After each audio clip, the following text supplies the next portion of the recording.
Bismillahirrahmanirrahim. Assalamualaikum warahmatullahi wabarakatuh. Waalaikumsalam warahmatullahi wabarakatuh.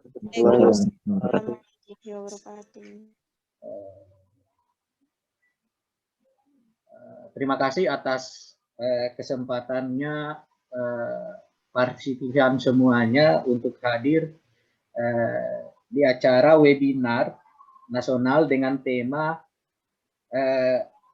Sains, Filsafat, dan Tasawuf sebagai jalan menuju kebenaran. Di sini sudah hadir 3 orang narasumber, 1 orang lagi belum hadir ya, yaitu Bapak Nanang Wijaya, dosen sosiologi Universitas Tadulako. Di sini sudah hadir ada Bapak Al-Fadri Adlin, kemudian Bapak Heri Mardianto, dan Bapak Ito Murtada sebagai Ketua ICMI. Untuk menghemat waktu, kegiatan ini saya buka dan saya memberikan kesempatan kepada ini ada narasumber kedua di sini. Sudah ada Kanda Bapak Hikmah Makruf Asli. Ya, saya serahkan kepada Bapak Hikmah Makruf Asli untuk menyampaikan sambutan. Namun sebelumnya saya bacakan dulu kurikulum vitae beliau.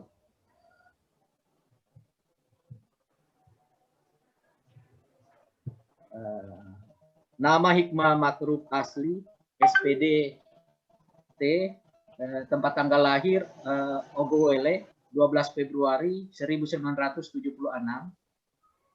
riwayat pendidikan SD Negeri 2 Ogowele, Toli-Toli, kemudian SMP Negeri 2 Lais, Toli-Toli, STM Negeri 2 Palu, kemudian yang terakhir Universitas Negeri Yogyakarta.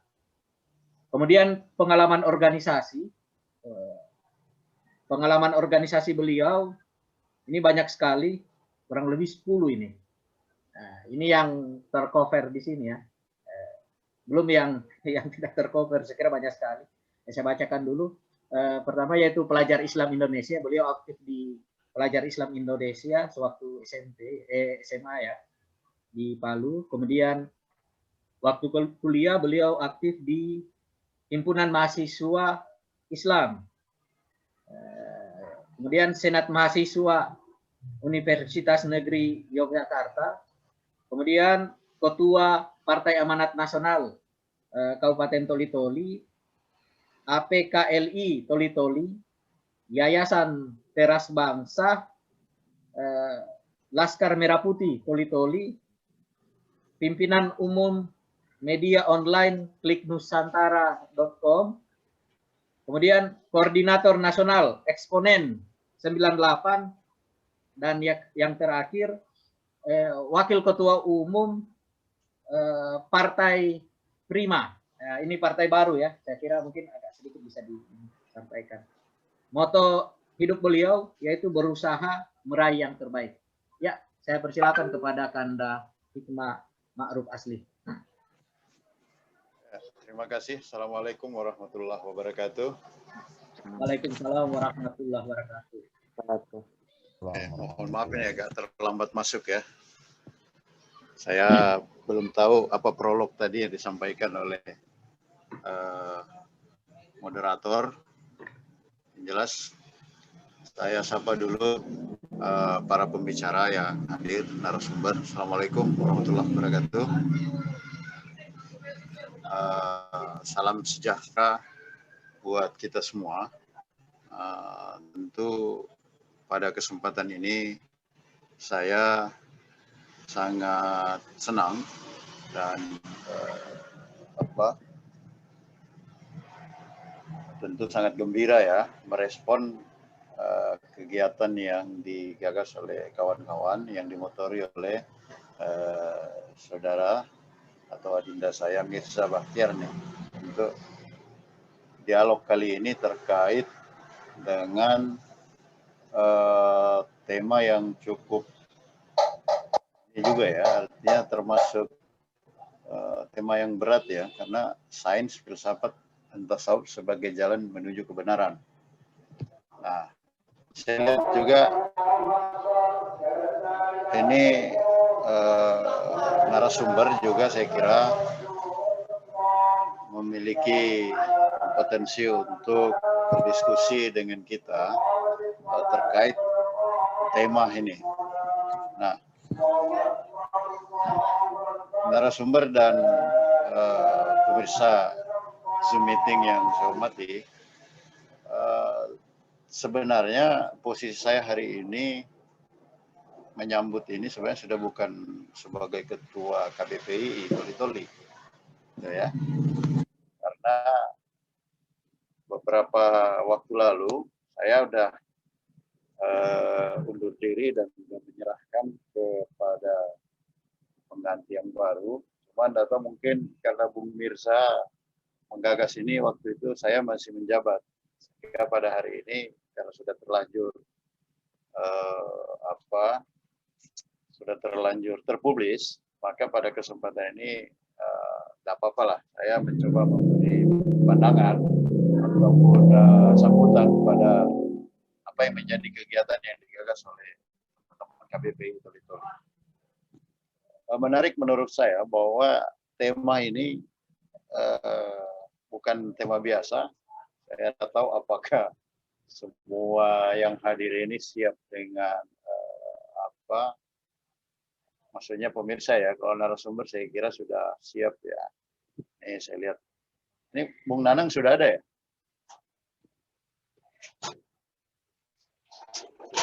Ya, Bung Nanang sudah ada. Kayaknya belum ada ya. Wijaya. Belum ada ya. Belum ada kayaknya. Yang hari ini Bung Al-Fadri kali ini banyak hadir. Minta maaf ini jaringan tidak terlalu mendukung. Saya dari tadi sebenarnya mencoba untuk masuk, cuma mungkin jaringan lagi tidak terlalu bagus.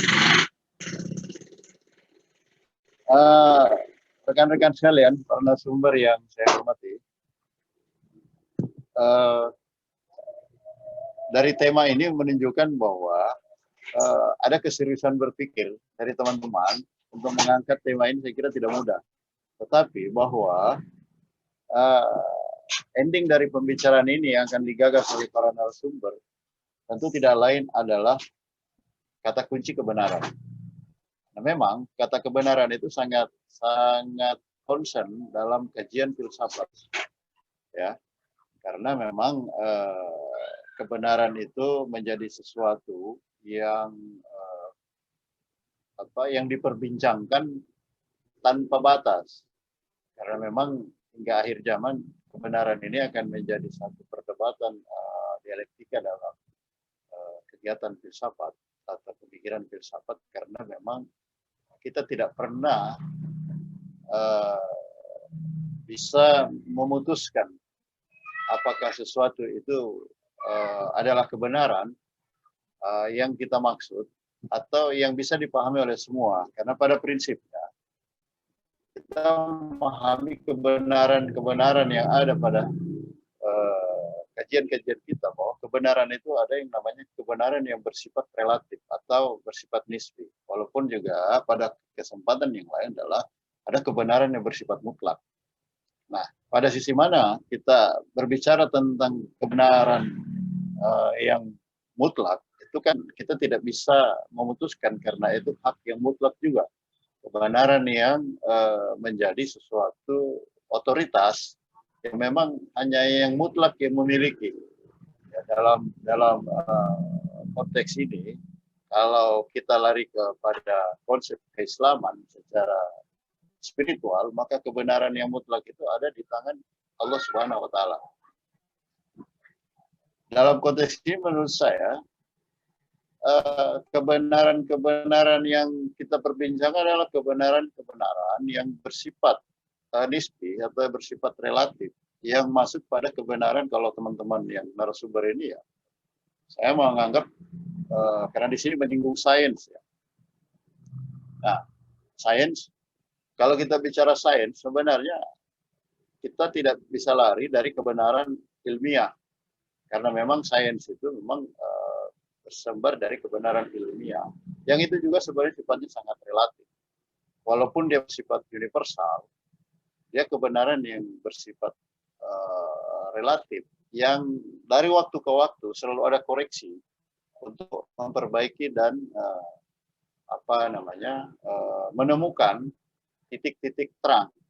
Tetapi saya memahami dalam konteks filsafat terkait dengan kebenaran ini, saya kira menarik akan kemudian ketika teman-teman nanti mengulas bahwa kebenaran yang kita inginkan bukanlah kebenaran teoritik yang selalu berada di Menara Gading, tetapi adalah kebenaran yang memang aplikatif di tengah-tengah sosial masyarakat, yang harusnya menjadi satu semacam postulat ya, dalam kehidupan masyarakat kita. Saya kira saya mencoba untuk mengantar diskusi ini atau memberi sambutan, mengapresiasi diskusi ini. Menurut saya cukup menarik, karena dalam konteks kekinian kita perlu menemukan satu solusi yang saya kira kebenaran yang perlu kita cari itu menjadi tanda tanya besar. Apakah sains bisa menemukan kebenaran yang hakiki itu, kebenaran yang mutlak itu, atau sains justru menjadi persoalan yang menjauhkan kita dari titik-titik kebenaran yang sesungguhnya.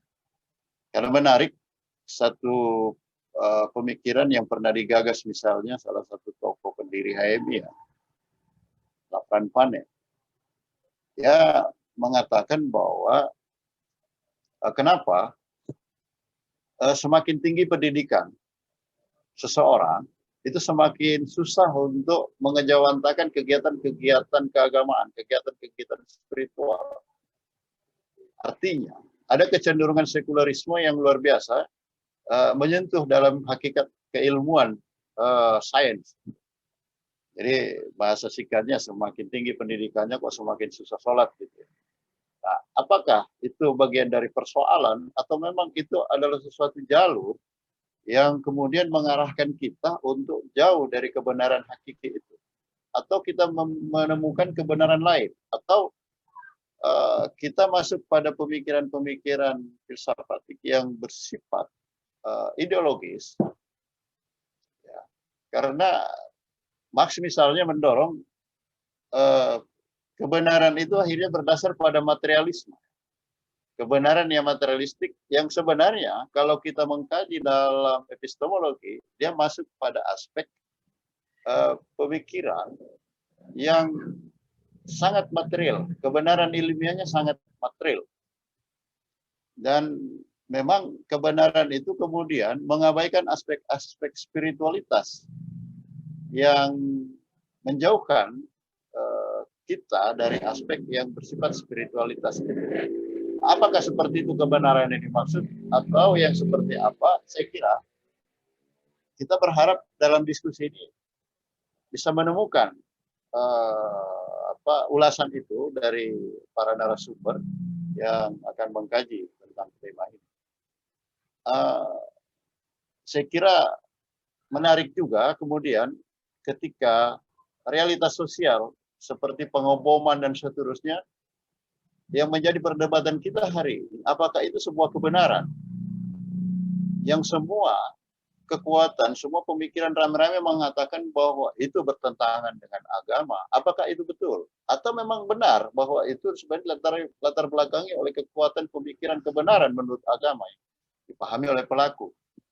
Karena menurut saya tidak mudah seseorang itu apalagi semacam yang terakhir di Makassar gitu ya. Satu pasang suami istri kemudian mengambil langkah bom bunuh diri. Apakah kita bisa mengkajinya dari sisi sains, misalnya itu adalah sebuah kebodohan atau sebuah kebenaran sebenarnya yang sementara mereka pikirkan. Nah, kita juga akhirnya termangu. Apakah mereka yang benar atau kita yang bodoh? Saya pikir itu yang menjadi pengantar saya pada kesempatan kali ini. Saya ucapkan selamat berdiskusi dan tentu saya mengapresiasi dan mengucapkan terima kasih kepada para narasumber yang waktunya untuk bersama-sama berdialektika, berpikir. Ya, saya kira ini temanya cukup menarik, tergantung kita bagaimana mengulasnya dalam konteks sosiologi hari ini dan juga tentang bagaimana mengulasnya secara kajian filsafat. Demikian saya pikir. Wabillahi taufiq wal hidayah. Mohon maaf jika ada yang keliru. Assalamualaikum warahmatullahi wabarakatuh. Saya kembalikan ke moderator. Waalaikumsalam warahmatullahi wabarakatuh. Waalaikumsalam warahmatullahi wabarakatuh. Terima kasih Tanda Hikmah Makruh Asli. Ini mohon maaf ya, Pak Nanang Wijaya belum terkonfirmasi. Saya kira kita langsung ke narasumber yang kedua, yaitu Bapak Al-Fadri Adlin ya. Namun sebelumnya saya bacakan dulu kurikulum vitae beliau, yaitu nama Al-Fadri Adlin, SDS, MPhil,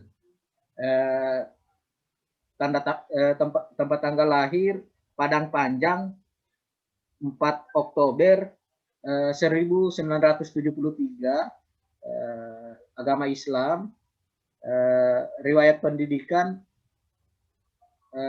desain produk FSRD ITB, itu S1 beliau. Kemudian ini S1 beliau juga desain produk FSRDS ITENAS. Kemudian yang berikut S2 beliau filsafat SDF Diakarya. Kemudian ilmu-ilmu seni dan desain S3 ITB. Pengalaman organisasi Ketua Paramata International Center for Tasawuf Studies. Kemudian aktivis Forum Studi Kebudayaan ITB, kemudian aktivis Studia Humanika Masjid Salman ITB, kemudian alumni Salman Komunikasi Aspirasi Umat ITB. Moto hidup beliau, kenali dirimu dan jangan berlebih-lebihan. Saya berikan kesempatan 10 atau 15 menit ya Pak Al-Fadri Adlin. Ya, dipersilakan. Assalamualaikum warahmatullahi wabarakatuh. Waalaikumsalam. Karena waktunya untuk topik sebesar ini saya hanya diberi waktu 15 menit. Saya membuat makalah, tapi makalah itu nanti akan saya berikan tautannya kepada Bang Mirza ya. Silakan mungkin saya baru menyelesaikannya hari Minggu karena agak panjang saya membuatnya itu ya. Nanti bisa para hadirin bisa membaca makalah lengkapnya di sana. Tapi kerangka besarnya saya sudah buat gitu. Jadi karena saya langsung poin-poinnya saja, detail-detailnya nanti bisa dibaca. Pertama tentang filsafat dulu, dan kemudian sains, dan kemudian tasawuf sebagai jalan menuju kebenaran. Kebetulan saya waktu S1 membuat skripsi dan saya menggunakan metodenya Foucault. Kemudian kedua saya menggunakan ketika S2 saya membuat tesis, saya menulis tentang Platon.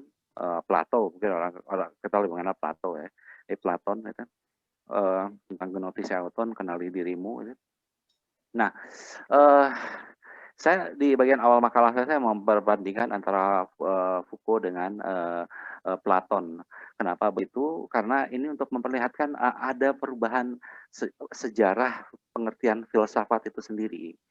Kalau kita baca Platon dalam kayak yang ditulis oleh Platon, dia mendefinisikan situ filsafat sebagai ilmu untuk latihan mati sebelum mati. Jadi jauh dari bayangan kita hari ini tentang filsafat sebetulnya.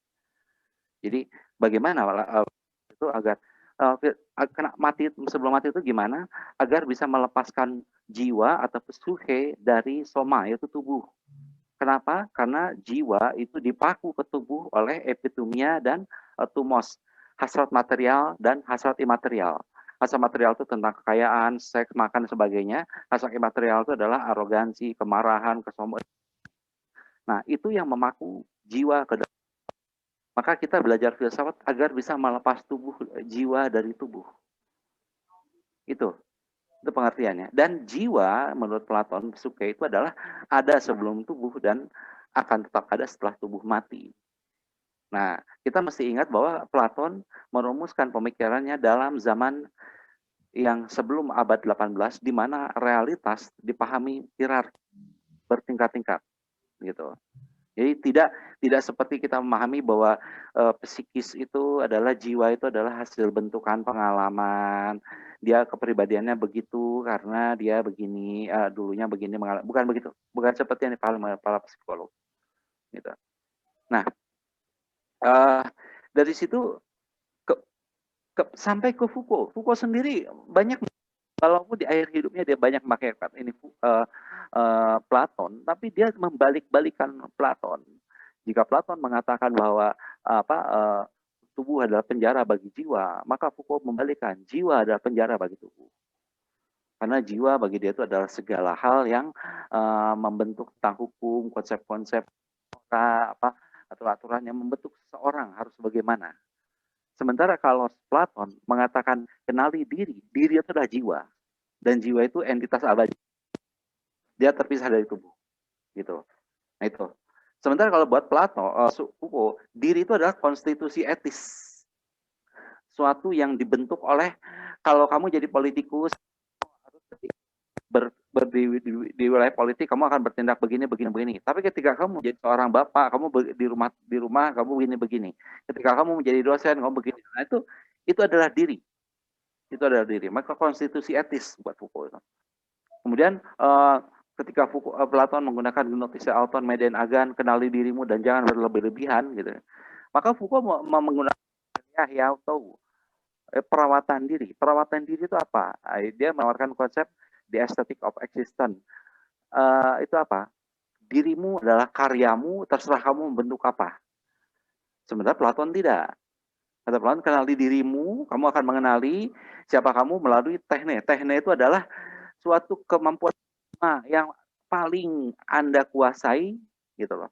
Jadi kalau seseorang itu menjadi pemimpin, karena dia memang dirinya lahir sebagai seorang pemimpin yang memang bakatnya begitu. Kayak dia menggambarkan seorang penggembala ketika dia menggembalakan domba dan dombanya digemuk dan jadi sehat dan itu kan untuk gembalanya, bukan untuk dirinya. Setiap orang ketika memiliki kemampuan yang paling ultima, yang paling prima, yang paling dia kuasai, itu sebenarnya untuk orang lain, bukan untuk dirinya.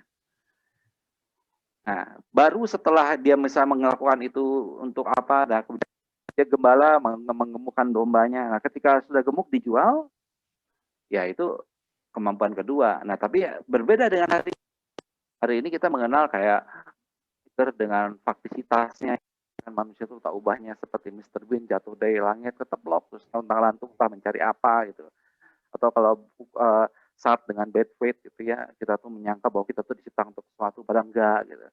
Sampai Robert J. Lifton yang mengatakan manusia protean itu manusia seperti Proteus yang dikutuk oleh Poseidon yang bisa menjadi apapun kecuali menjadi dirinya sendiri. Nah, hari ini kita berhadapan dengan konsep seperti itu.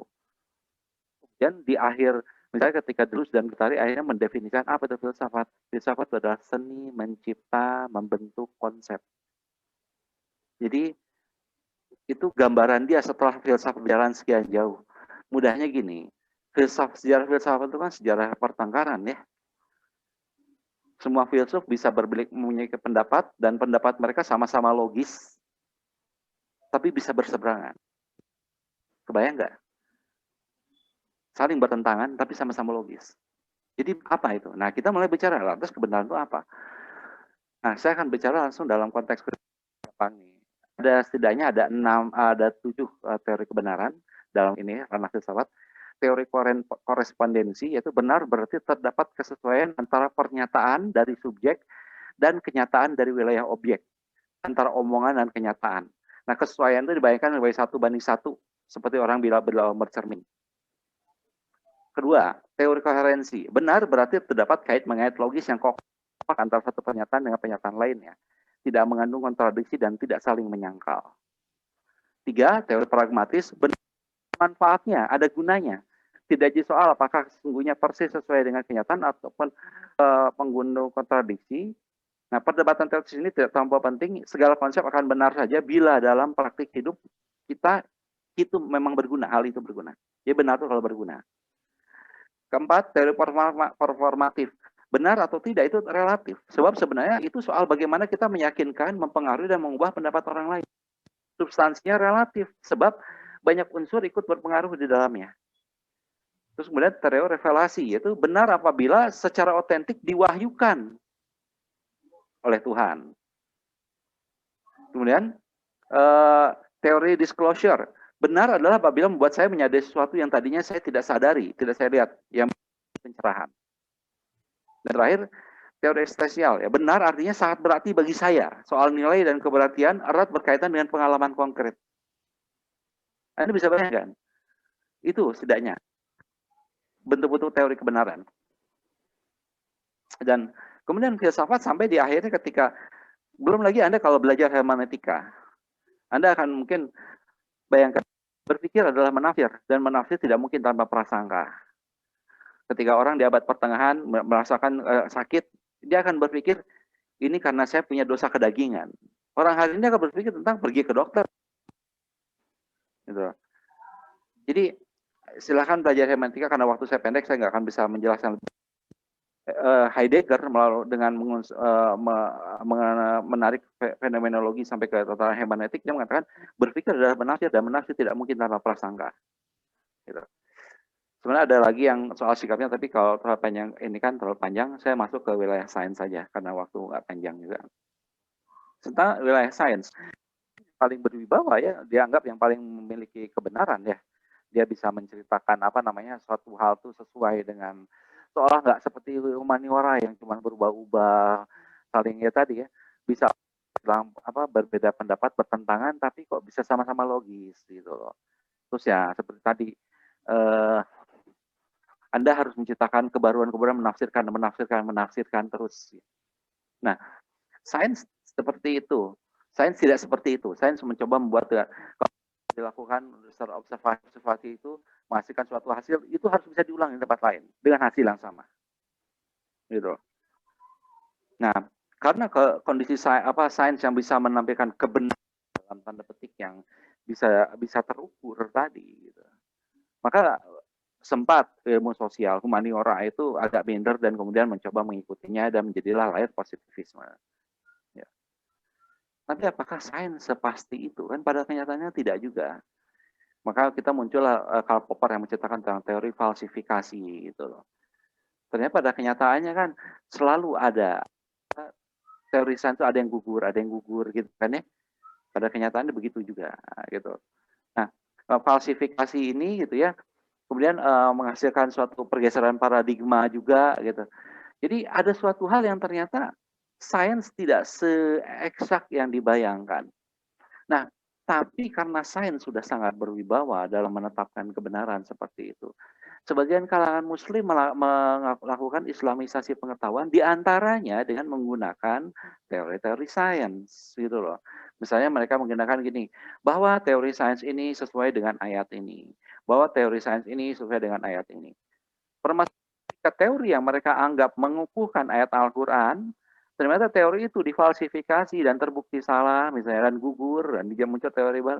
Berarti ayat Al-Qurannya salah dong. Kalau ayat Al-Quran salah, berarti salah. Tuhan salah mewahyukan. Tuhan yang nggak tahu apa yang dia ciptakan. Berabe jadinya kan. Nah, tapi ini menjadi satu permasalahan tersendiri akhirnya.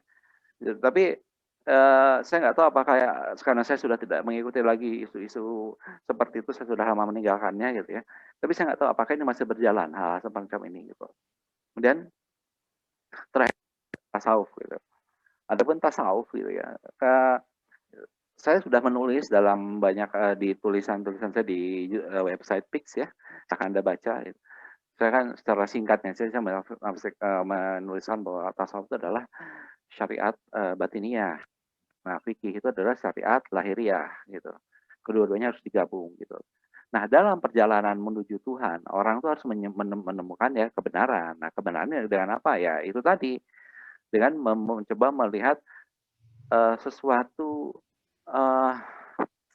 kita mengenal kayak dengan ilmu huduri ya, ilmu dengan kehadiran gitu loh. Kemudian juga penggambaran tentang bagaimana itu akhirnya bisa melihat sesuai dengan yang memang Tuhan arahkan gitu. Tapi kan ini akan berbeda ya, akhirnya akan tonjok-tonjokan dengan kalangan karena bagaimana mungkin? Nggak mungkin. Kata siapa orang bisa mengenal ini Tuhan gitu loh. Manusia itu selalu terjebak dalam tafsiran-tafsiran kok gitu loh. Maksudnya apa namanya? Seorang teman saya pernah bertanya, bagaimana caranya agar kita dalam menulis tidak tidak disalah tafsirkan sama orang lain. Ya saya bilang, jangankan tulisan kamu, ayat bisa ditafsirkan orang sebagai bom bunuh diri kok. Itu wahyu ilahi loh. Bandingin dengan hanya tulisan saya gitu ya, manusia yang menulis gitu. Nah, ini jadi permasalahan. Nah, kita ada di ujung zaman di mana di satu titik gitu ya, di satu mana tasawuf ada di wilayah lain, itu pun terbagi menjadi ada yang cuma jadi komentator sepak bola, ada yang pemain sepak bolanya gitu loh. Ada yang memang terjun masuk menekuni tasawuf secara praktik gitu. Ada yang cuma sibuk dengan buku-bukunya dan menulis dan mengkritisi ya seperti komentator sepak bola gitu. Nah, kemudian filsafat lain udah juga sampai di titik yang seperti Platon kata-kata di ilmu latihan mati sebelum mati menjadi seni mencipta konsep. Gitu loh. Dan kita sampai di satu titik di mana kita melihat para filsuf dalam tanda petik saling bertengkar apa itu kebenaran gitu. Apa rasional gitu ya. Tapi ya bisa saling bertolak belakang gitu loh. Saling bantah-membantah gitu. Dan di sisi lain ada sains yang pada kenyataannya juga tidak seeksak yang dibayangkan juga pada kenyataannya gitu loh. Nah, dari tiga hal ini sebetulnya kita mengharapkan mencari kebenaran itu dengan yang mana? Anda menginginkan yang mana sebetulnya gitu. Ya, seperti yang dikatakan tadi sebelumnya gitu ya. Ya saya melihat sendiri, saya juga bahkan saya mengalami gitu loh. Jadi ketika mulai belajar filsafat, nggak percaya Tuhan lah, nggak sholat. Gitu. Ya tapi kan harusnya manusia itu berproses lah ya, maksudnya. Kalaupun saya sampai ke sini juga saya kan ya tetap berubah terus mencari dan ini. Nah, ya pada kenyataannya ada yang memang merasa cukup puas dengan ya pada akhirnya itu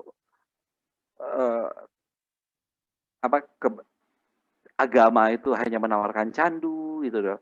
Kemudian bahwa kebenaran itu harusnya seperti suatu yang terukur yang bisa diulang di tempat lain atau mencoba untuk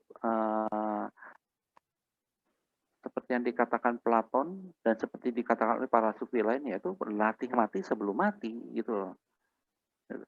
Tapi ya sekali lagi ini kan akan ini tiga tema yang masing-masing saya sendiri judulnya ya judul makalah berpisah jalan seiring waktu.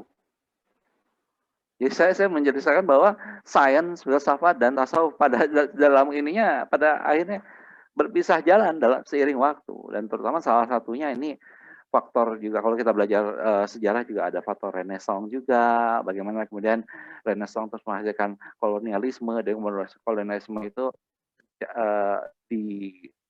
rujamkan lebih dalam lagi dengan pendidikan gitu ya. Dan kemudian pendidikan itu yang tersisa sampai sekarang. Akhirnya kita kan yang kali menulis itu kita mungkin tidak mengalami sekularisasi seperti di Barat, gitu ya. Tapi seperti yang dikatakan oleh Darius Saigan, yang terjadi itu adalah skizofrenia kultural, kata dia. Dia menyebutnya gitu. Apa itu skizofrenia kultural? Ya paling gampang gini, mahasiswa ITB belajar di kampus mengenali bahwa kecepatan cahaya itu 300.000 km per detik. Dah, itu dia pegang. Dengan itu dia menyelesaikan banyak soal dalam fisika. Tapi setelah itu dia pergi ke Salman, dia mengikuti peringatan Isra Mi'raj, ya ada perjalanan dalam semalam, melintas alam semesta, bertemu dengan Tuhan dalam semalam. Ya, fisikawannya ditinggalkan di kampus. Dia ketika di masjid dia menjadi seorang Muslim yang gitu. Nanti besok dia kuliah lagi, ya fisikawan lagi, dia pakai lagi jubah fisikanya. Tapi besok lagi ke masjid lagi ada acara yang lain. Nah, dia hidup di dua alam yang dia tidak mempertentangkan, dia tidak melakukan pemisahan, tapi nggak tahu juga cara nyatuinnya gimana. Mahasiswa ekonomi gitu, di kampus belajar tentang sistem bunga dalam perbankan gitu. Selesai dia ke masjid, riba itu haram gitu. Nanti besok kuliah lagi. Bingung. Umat Muslim itu umumnya tidak mencoba memisahkan gitu loh. Karena seperti yang dikatakan oleh Akbar Esame dan Ernest Gangler, sekularisme itu tidak terjadi di Islam. Satu-satunya agama yang tidak mengalami sekularisme.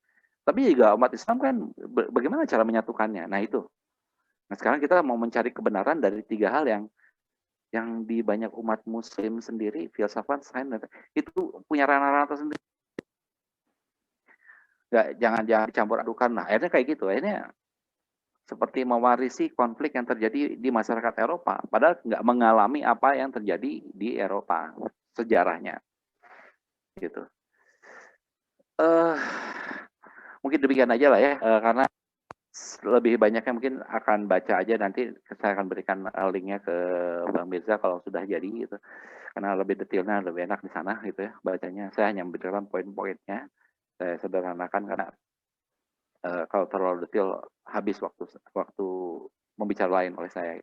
Demikian. Assalamualaikum warahmatullahi wabarakatuh. Baik, terima kasih Kang Al-Fadri Adlin. Selanjutnya ke narasumber berikutnya yaitu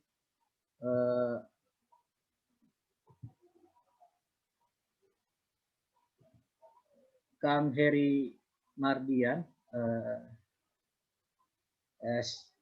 Namun sebelum beliau menyampaikan materi, saya bacakan dulu kurikulum beliau.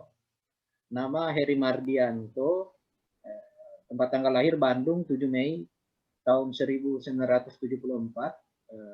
Ini alamat beliau di Bandung sama dengan Pak Al-Fadri Adlin. Kemudian riwayat pendidikan Fakultas Psikologi Universitas Indonesia UI. Pengalaman organisasi Tarikah Kudusia 21 tahun terakhir. Ini saya mungkin apa ya, tarikat nama tarikat kayaknya. Saya berapa mungkin barangkali bisa dijelaskan. Kemudian beliau sebagai pengajar kelas-kelas tasawuf, dan yang terakhir Kerohanian Islam Universitas Indonesia. Ya, silakan Kang Heri Mardian. Baik, terima kasih Mas Mirza. Assalamualaikum warahmatullahi wabarakatuh. Ini sebuah topik yang sangat besar ya, sebuah topik yang raksasa sebenarnya. Kebenaran, saya juga diminta untuk untuk berbicara dalam jangka waktu 10-15 menit. Kemarin saya berpikir gimana cara menyampaikan kebenaran dalam jangka waktu 10-15 menit. Jadi saya berharap ini apa? Ya, diskusi. Ya. Diskusi. Saya berharap kita tidak sedang mencari mana yang paling benar gitu ya, tapi masing-masing punya sudut pandangnya sendiri, dan yang bisa saya sampaikan adalah kebenaran dari sudut pandang tasawuf tentunya ya. Begitu mungkin. Nah, saya sudah membuat presentasi sedikit agar mudah. Saya izin share screen ya. Ya, silakan Kang.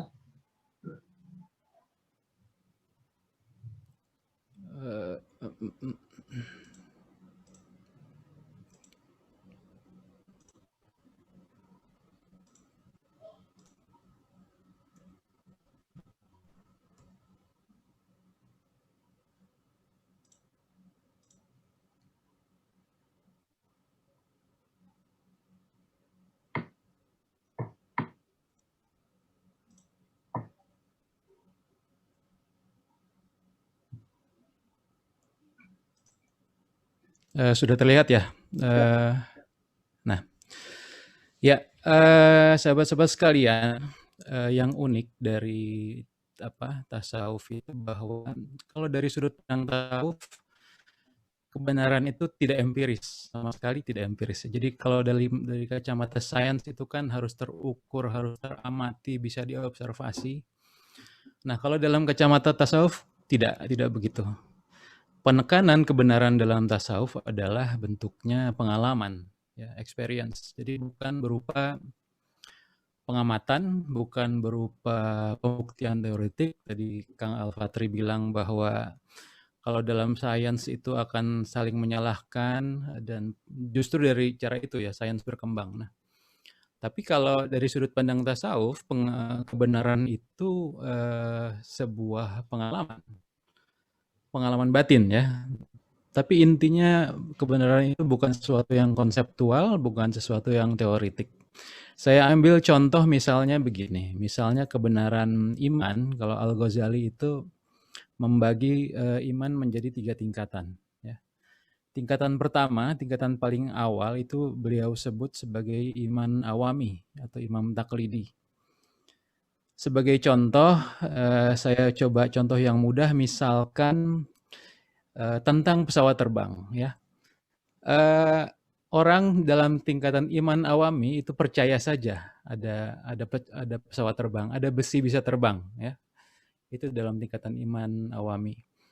Nah, kemudian iman tingkatan berikutnya adalah iman tingkatan mutakalimin, yaitu iman yang berupa pembuktian teoritik atau melalui akal dan sebagainya. Kemudian iman tingkat tertinggi dari kacamata Al-Ghazali adalah yang disebut iman arifin.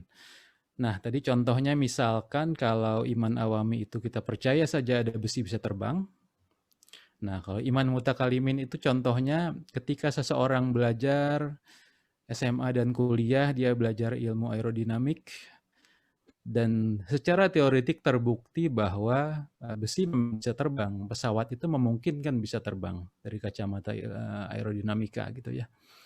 Itu dia iman mutakalimin. Nah, iman arifin itu iman yang berupa pengalaman langsung, adalah misalkan seseorang itu masuk pesawat terbang dan terbang. Itu contoh mudahnya begitu ya.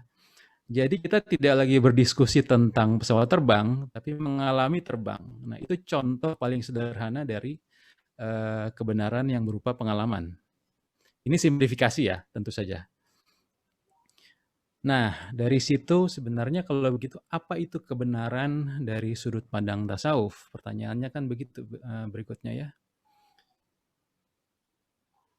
Nah, kalau dari sudut pandang tasawuf, yang disebut kebenaran itu al-haq. Al-haq ya. Kebenaran. Di istilahnya adalah al-haq. Dan kita tahu bahwa al-haq adalah salah satu asma Allah Ta'ala dari 99 yang kita kenal. Nah, apa artinya? Apa artinya bahwa maka kebenaran tertinggi itu Allah Ta'ala. Jelas. Bukan konseptual, bukan pendekatan teoritik, bukan pembuktian saintifik, bukan juga perkembangan teori. Dalam kacamata tasawuf, kebenaran itu adalah Allah Ta'ala. Maka pertanyaan berikutnya adalah, jika begitu kapan seseorang benar? Ya, begitu kan? Nah, dari kacamata tasawuf, karena kebenaran itu adalah al-haq dan sama dengan Allah Ta'ala gitu, maka seseorang itu sedang dalam keadaan benar ketika sudut pandangnya sesuai dengan sudut pandang Allah Ta'ala ya. Karena sekali lagi kebenaran adalah Allah Ta'ala. Ketika seseorang sudut pandangnya sesuai dengan sudut pandang Allah Ta'ala, dia dalam kondisi benar gitu ya. Dia dalam kebenaran. Artinya ia sesuai dengan al-haq. Nah, pertanyaan berikutnya kalau dari sudut pandang tasawuf, bagaimana seseorang mencapai al-haq? Filsafat mungkin dengan perenungan, pembuktian dan lain-lain. Kalau sains dengan eksperimen, observasi. Nah, kalau dalam kacamata tasawuf, kita kenal hadis qudsi riwayat Bukhari. Ini cukup terkenal kalau di kalangan tasawuf. Tidak ada cara mendekatkan diri seorang hamba kepadaku yang lebih aku sukai. Ini kata Allah ya. Selain dengan melaksanakan kewajiban-kewajiban yang aku fardukan kepadanya. Jadi yang pertama dia mendekatkan diri kepada Allah. Bagaimana sekali lagi pertanyaannya ketika seseorang bisa mencapai kebenaran, dia mendekatkan diri kepada Allah. Dengan apa pertama? Dengan ibadah fardu. Nah, itu saja tidak cukup. Kemudian kata Allah, lalu hamba itu terus saja berusaha mendekatkan diri kepadaku dengan ibadah sunnah. Hingga aku pun mencintainya, kata Allah gitu. Itu intinya. Kita terus mendekati Allah, mencapai kebenaran sampai Allah mencintainya. Apa yang terjadi setelah Allah mencintai seseorang? Ini kata hadisnya. Apabila ia telah aku cintai, maka aku menjadi pendengarannya yang dengan aku ia mendengar. Maaf. Kemudian aku menjadi penglihatannya yang dengan aku ia memandang. Aku menjadi tangannya yang dengan aku ia memukul. Aku menjadi kakinya yang dengan aku ia melangkah. Nah, itu intinya. Jadi ketika seseorang Allah cintai, ya, dia berpersepsi dengan sudut pandang Allah. Dia berpikir dengan pikiran yang sesuai dengan sudut pandang Allah. Dia akan bertindak atau menginginkan sesuatu yang sesuai dengan keinginan Allah. Ini kacamata tasawuf. Ini dia. Intinya adalah seseorang untuk mencapai kebenaran, dia mendekat kepada Allah hingga Allah mencintainya. Ia menapaki jalan menuju Allah. Ia menempuh perjalanan batin menuju Allah. Intinya adalah itu, menapaki jalan, menempuh perjalanan. Ya. Nah, itu sama dengan taubat, itu sama dengan proses taubat. Kita ingat bahwa kata taubat berasal dari kata taba, artinya kembali kepada Allah. Itu proses bagaimana seseorang bisa mencapai kebenaran tertinggi dari kacamata tasawuf. Sebenarnya sederhana, dengan proses taubat. Bukan istighfar ya, bukan taubat bukan dalam pengertian setelah seorang berdosa, tapi taubat dalam pengertian sebuah sikap hidup yang terus-menerus. Seumur hidup dia terus berjalan kembali kepada Allah, mengarahkan seluruh aspek hidupnya untuk Allah Ta'ala. Itu taubat. Ya. Jadi bukan seseorang dalam kacamata tasawuf tidak bisa mencapai kebenaran dengan observasi, dengan diskusi, dengan membaca buku atau kursus tasawuf, tidak mungkin. Dari kacamata tasawuf, seseorang bisa mencapai kebenaran itu dengan terjun ke dalamnya, dengan menapaki jalan, dengan melakoni, bukan dengan diskusi. Nah, di titik ini mungkin seseorang membutuhkan seorang guru yang akan membimbingnya menuju Allah. Dengan kata lain, seorang guru yang akan membimbingnya untuk mencapai kebenaran. Nah, yang unik juga dari kacamata tasawuf bahwa kebenaran tertinggi itu sama dengan kebahagiaan tertinggi yang mungkin dicapai oleh seorang manusia. Gimana penjelasannya? Nah, ketika seseorang menempuh perjalanan taubat, terus-menerus menyucikan batin, sekali lagi dengan terus melaksanakan ibadah fardu, ibadah sunnah sampai Allah mencintainya, dia akan bisa melihat bahwa di segala sesuatu ada al-haq. Ya. Ayat yang menjelaskan tentang ini adalah ini surat Fussilat ayat 53. Ya.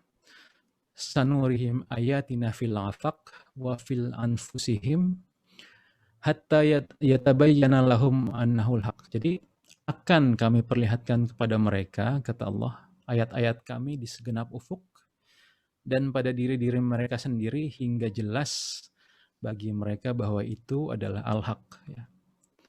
Nah, sekali lagi, ketika seseorang sudah tadi berpersepsi dengan sudut pandangan Allah, ya, ketika Allah sudah mencintainya, gitu. Sudut pandangnya sama dengan Allah, cara pandangnya diwarnai dengan pandangan Allah, ya. Dia akan melihat ada kebenaran di segala sesuatu. Dia akan melihat bahasa Qur'annya, dia akan melihat ada al-haq di segala sesuatu. Apa artinya? Apa artinya melihat al-haq di segala sesuatu? Artinya dia melihat hakikah, melihat hakikat segala sesuatu. Dia akan melihat apa itu hakikat kehidupan, akan melihat hakikat penciptaan, hakikat dari takdir hidupnya, hakikat dari alam semesta, hakikat penderitaan, hakikat kejatuhan, bencana, musibah, dan lain-lain. Dia akan melihat bahwa segala sesuatu ternyata itu kebaikan aja isinya gitu. Tidak ada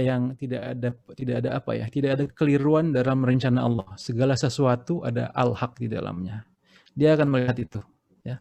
Apa hubungannya dengan kebahagiaan? Nah, ketika si hamba bisa melihat itu, bisa melihat hakikat dari segala sesuatu, maka si hamba akan bebas dari ketakutan, bebas dari kekhawatiran, bebas dari kebingungan. Artinya dengan seorang hamba tadi berusaha mencapai kebenaran tertinggi, dia juga akan meraih kebahagiaan yang tertinggi, kebahagiaan hakiki. Itu penjelasan pertama kenapa dalam sudut pandang tasawuf, seseorang yang mencari kebenaran tertinggi juga akan meraih kebahagiaan yang tertinggi. Nah, penjelasan berikutnya, gimana kebenaran tertinggi juga menjadi kebahagiaan tertinggi dari sudut pandang tasawuf, bahwa kita semua mengerti bahwa sebenarnya hasrat manusia itu tidak terbatas.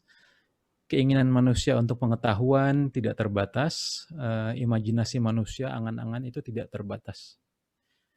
Secara singkat bisa saya katakan bahwa manusia itu tidak akan pernah bisa terpuaskan, kan begitu kan ya? Selama manusia tidak terpuaskan, pada dasarnya dia tentu tidak akan mencapai kebahagiaan, singkatnya begitu ya. Ini sebuah simplifikasi sekali lagi. Nah, Allah tahu itu. Allah tahu bahwa pada dasarnya manusia yang Dia ciptakan itu tidak akan pernah bisa dipuaskan. Sehingga sebenarnya manusia hanya bisa dipuaskan dengan yang maha tidak terbatas juga. Nah, itu Allah Ta'ala.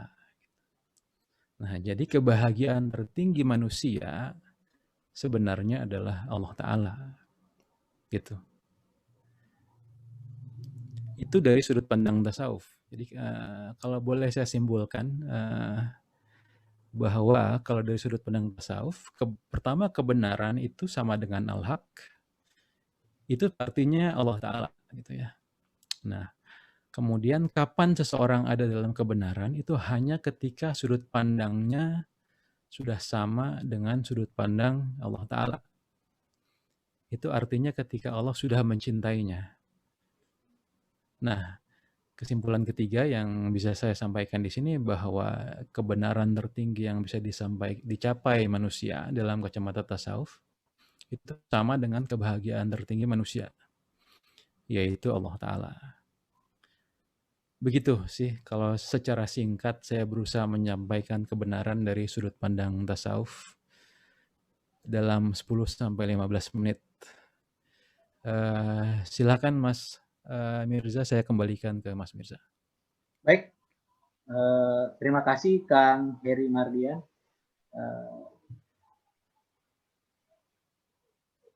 Eh, Oke. Ya. Selanjutnya saya serahkan ke narasumber yang terakhir, yaitu Kanda Ito Murtada. Kanda Ito Murtada masih ada di. Assalamualaikum.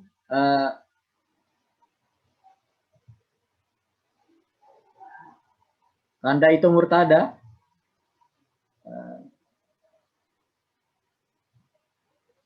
Assalamualaikum. Ini ada beliau di Zoom, tapi tidak kedengaran suara saya kayaknya. Kanda Ito.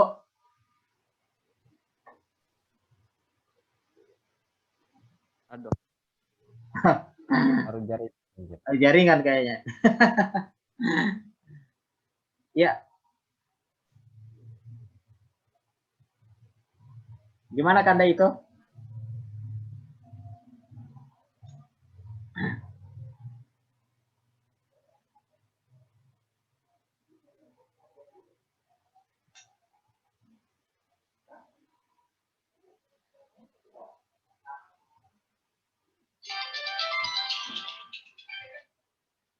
Halo, Assalamualaikum. Jaringan mungkin Kak, atau pengaturannya, pengaturan.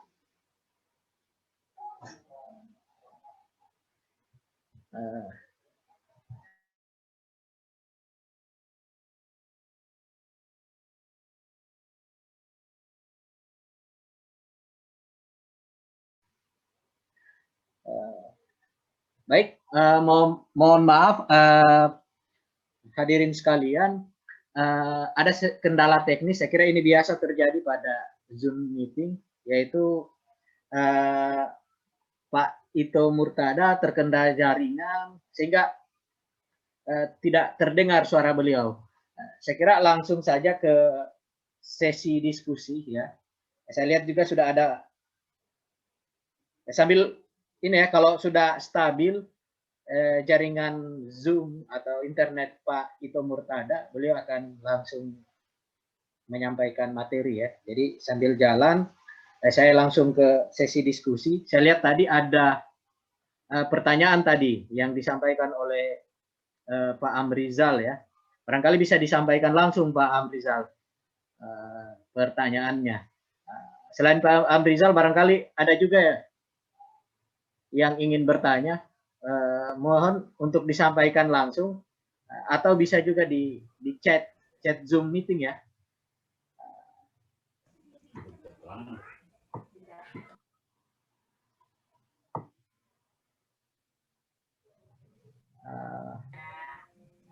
Oke. Ada yang ini atau saya bacakan dulu ya pertanyaannya Pak Amrizal, yaitu bagaimana memaknai Tuhan secara sederhana sehingga mudah dipahami oleh orang awam jika ditinjau dari segi sains, filsafat, dan tasawuf. Karena menurut pemikiran saya, kebenaran itu suatu keniscayaan. Artinya, tidak ada perdebatan dalam memahami hal itu, misalnya Tuhan yang esa, maka itulah kebenaran. Karena semua orang meyakini Tuhan itu esa. Mohon penjelasan oleh para narasumber sekalian. Ya, silakan. Ada lagi yang bertanya? Saya kira ini kesempatan yang sangat berharga ini, bertanya langsung ke Pak Heri Mardian dan Pak Al-Fadri Adlin. Ini memang beliau pekaji filsafat dan tasawuf. Saya selama ini hanya membaca tulisan-tulisan beliau, baik di Facebook, di sosial media, atau di jurnal ya. Ada beberapa jurnal yang saya atau majalah begitu. Ya, siapa yang duluan ini? Kang Al-Fadri Adli atau Kang Heri Mardian? Ya, silakan, dipersilakan. Ya, baik, karena yang dibuka kameranya saya ya. Saya coba ini dulu mencoba menggambarkan dulu permasalahan kebenaran. Itu memang mudah kalau kita mengatakan bahwa Tuhan itu esa, semua mengawal kayak ini. Betul, tapi pada kenyataannya isi kepala manusia itu berbeda-beda pada kenyataannya. Gitu. Jadi kita dalam satu rumah saja berbeda. Saya tahu bahwa kita juga merindukan kebenaran yang pinginnya nggak apa namanya ya seperti yang dinyanyikan oleh John Lennon gitu ya, Imagine All the People gitu ya, gitu, Living by the Peace gitu. Apa namanya? Jadi gini, sikap orang terhadap kebenaran itu adalah pertama absolutis, benar itu satu, tidak mungkin banyak. Itu sikap terhadap kebenaran. Kedua, sikapnya historis. Segala prinsip itu benar, tidak itu segala prinsip itu benar tidaknya tergantung situasi dan kondisi sejarah. Dulu banyak anak rezeki yang benar, hari ini tidak. Relativis perspektifal. Gitu. Tiap kebudayaan punya cara pandang yang berbeda tentang apa yang mereka anggap benar. Terus kemudian relativis tiap bahasa mempunyai pola pikir yang spesifik, maka kebenaran pun relatif. Terus relativis hermeneutis, segala hal tergantung cara melihat dan menafsirnya. Segala hal adalah perkara tafsiran. Tak ada kenyataan murni, dunia manusia adalah dunia tafsir. Kemudian relasional, segala hal itu adalah proses. Proses adalah relasi. Maka cara melihat segala sesuatu sebagai substansi tak lagi relevan. Segala sesuatu selalu dalam proses menjadi. Maka kebenaran itu mesti dilihat dalam relasi in between. Siapa di Tuhan bukan persis seperti yang dogma-dogma, tapi dia yang ada saat ini, saat kita sembahyang, atau saat sedang memikirkan dia, yang tak bisa persis dirumuskan, yang ada dalam peristiwa aku dan dia. Jadi, nah kayak gitu-gitu. Nah itu sikap orang terhadap pada akhirnya. Kita pinginnya sih memang bahwa Tuhan satu, bahwa semua ini. Tapi kan kita juga tahu hadisnya yang mengatakan ikhtilafi ummati rahmat gitu loh. Perbedaan di antara umatku itu rahmat. Gitu. Tapi kenapa? Wah kita bingung. Oh, sekarang pada ribut-ribut, pada bertengkar-bertengkar, sampai ada yang bom bunuh diri segala. Oh, karena merasa berbeda pandangan tentang apa itu kebenaran, apa yang benar. Rasulullah mengatakan hadis seperti itu. Oh itu hadisnya doif dan sebagainya gitu. Ya, akhirnya untuk menafikan gitu. Kalau saya lebih tertarik berpikir ya, mendapat jawaban dari apa yang diberikan oleh Rumi ya. Gitu. Kita dibuat bingung dengan berbagai pendapat, berbagai silang pendapat, berbagai pandangan. Gitu. Bingung kan? Terus mana yang benar? Ya.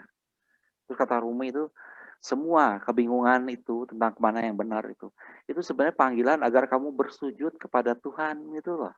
Jadi kita minta tolong langsung akhirnya. Kita tidak mengandalkan manusia, kita tidak mengandalkan pendapat ulama yang begini karena dia pernah sekolah di sini, filsuf yang ini karena dia begini, bukan. Kita betul-betul bersujud minta tolong, ya Allah, mana yang benar, tolong tuntun. Pada akhirnya itu. Kita mengenal hadis tentang bagaimana ketika ada hadis apabila hambaku tuh berlari yang tadi mendekat ya, hambaku merangkak, aku berjalan, apabila dia berjalan, aku berlari. Dia berlari, aku secepat kilat. Tandanya apa? Tandanya Allah tuh lebih aktif lagi.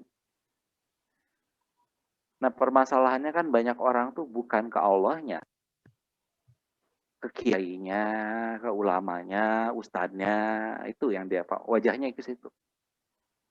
Jadi benar kalau kata Ustadz Ana misalnya gitu. Akhirnya kan itu. Lantas wajahnya penghadapannya pada Allah Ta'ala itu di mana?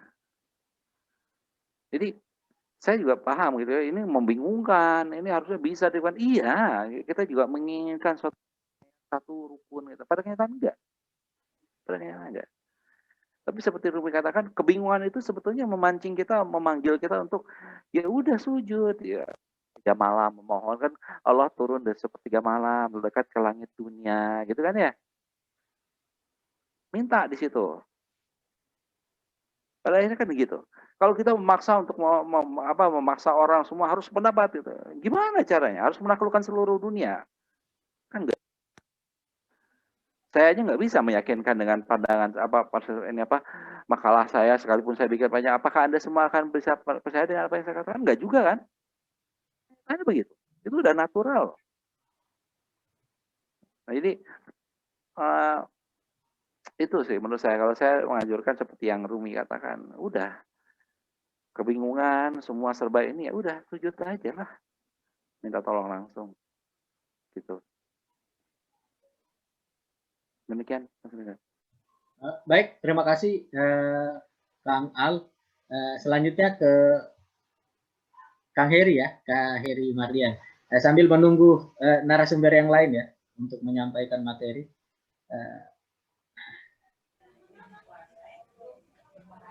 Pak Ito katanya sudah itu kan? Sudah Coba, ada Pak Itonya itu. Oke Pak Ito, sudah bisa ya? Baik, Ya. sorry.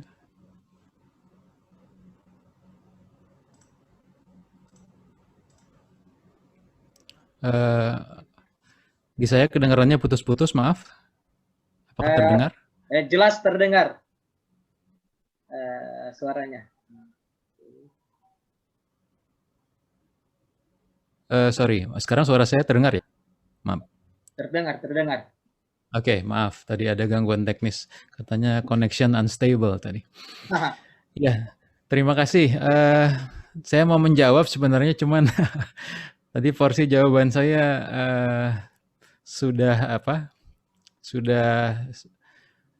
dihandle oleh Kang Al-Fatri. Jawaban filsafat ternyata menjawab dari sudut pandang tasawuf. Sebenarnya ya, dari sudut pandang tasawuf, ya kita bisa mengatakan bahwa ya seharusnya orang bisa menerima dong Tuhan itu esa gitu. Iya, teoretik begitu, tapi toh pada kenyataannya tidak bisa dipaksakan ya. Pada kenyataannya begitu. Setiap orang akan punya pikirannya masing-masing, kebenarannya masing-masing, kebenaran dalam tanda kutip. Tadi dia percaya dengan seseorang, Ustadz Ana misalnya, itulah yang benar dan sebagainya gitu.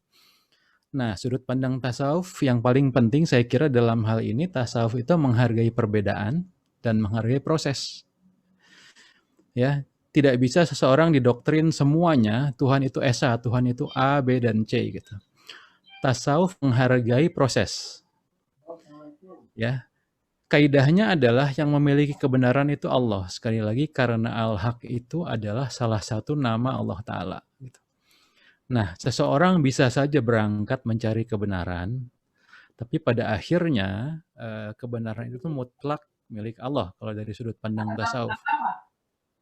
Tanpa seizin Allah, seseorang tidak akan mencapai kebenaran. Itu mutlak. Ya. Tanpa seizin Allah tidak akan. Jadi kaidah pertama, boleh saja seseorang yang masih muda, saya juga pun dulu berproses ketika muda kuliah membaca ini, mencari itu, kebenaran itu apa gitu.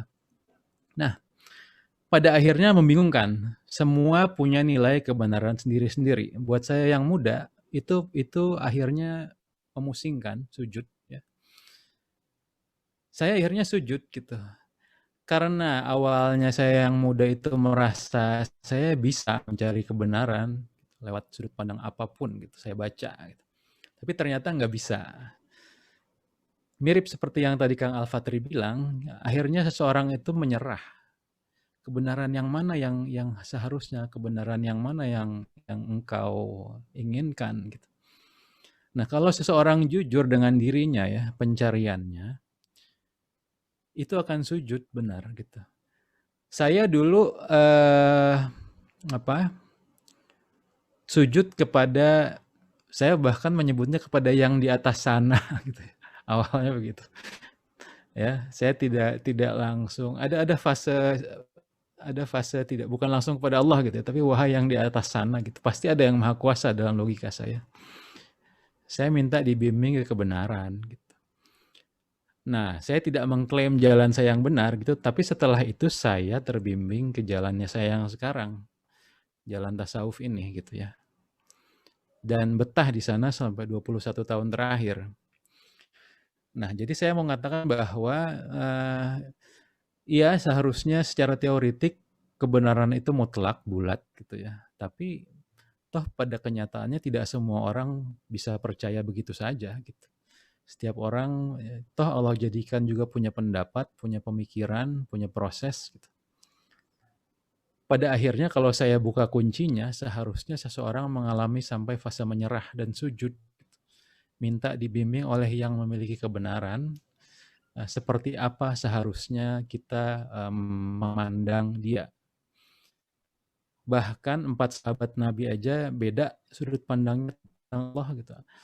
Ada yang melihat bahwa saya melihat segala sesuatu adalah al-haq, ada yang melihat saya melihat al-haq dulu baru ada segala sesuatu. Ada yang saya melihat al-haq dulu di depan segalanya dan lain-lain, beda gitu. Pada akhirnya kita akan seperti sahabat Ali, saya kira, bahwa saya mengenal Allah sebagaimana Allah mengenalkan dirinya kepada saya, kata sahabat Ali begitu. Allahnya mutlak, absolut, tapi sudut pandangnya terhadap Allah orang akan berbeda-beda. Itu kalau menurut saya. Demikian Mas Mirza. Baik, terima kasih Kang Ferry Mardian. Selanjutnya ke Pak Ito ya. Tadi suaranya terdengar itu. Pak Ito.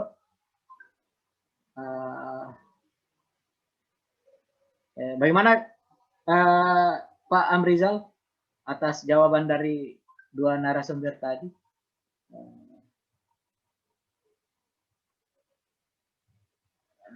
Sambil menunggu Pak Ito ya. Ada lagi yang bertanya barangkali? Di sini kayaknya ada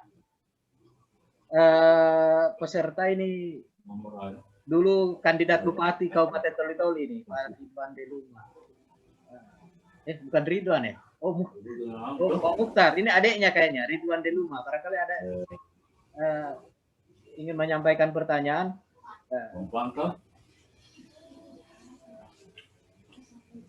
Ya, Pak Amrizal, silakan.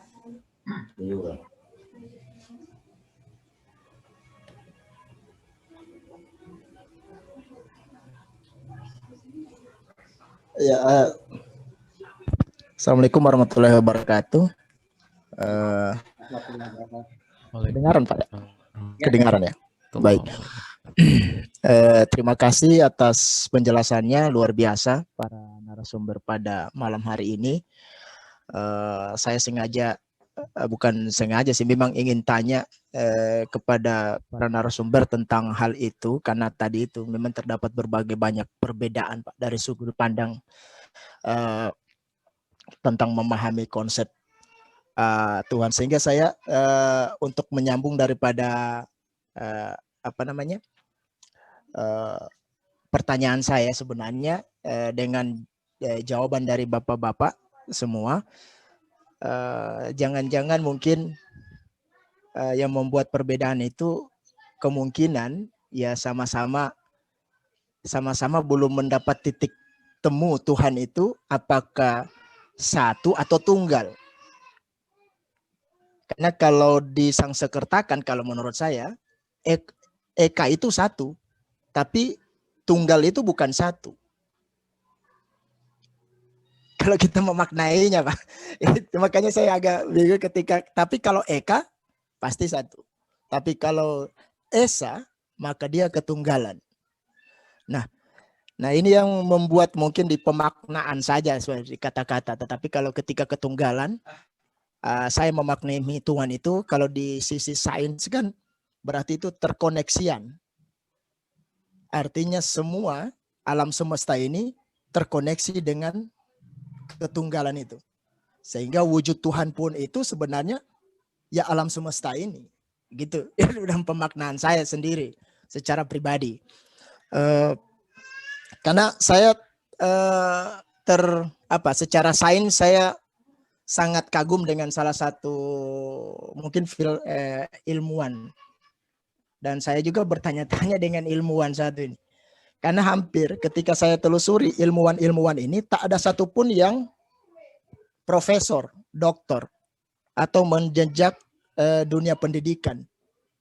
Itu yang saya nah ini mungkin kita akan bahas secara dalam, mungkin kita akan karena ketika kita bicara sains, ternyata Albert Einstein, Archimedes, dan yang lain-lain itu semua mereka di sains, tetapi ternyata tidak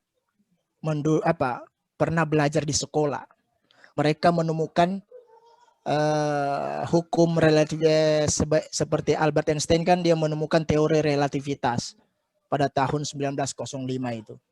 Nah, di situ dia menciptakan sebuah rumus E sama dengan MC kuadrat itu. Nah, itu kan sangat menakjubkan, di abad ke-19 ada temuan itu. Sehingga itulah yang dipakai sampai sekarang. Dan itu menjadi patron, belum ada yang bisa menyaingi beliau. Nah, ternyata mereka ini orangnya tidak sekolah. Nah, sama ketika di tasawuf kan Nabi kita itu tidak sekolah juga. Nah, itu benar. Nabi kita Rasulullah menemukan kecerdasannya itu tidak sekolah juga. Nah, itu yang membuat saya bertanya-tanya dalam hati sampai sekarang. Ternyata kecerdasan, akhirnya saya menyimpulkan sendiri secara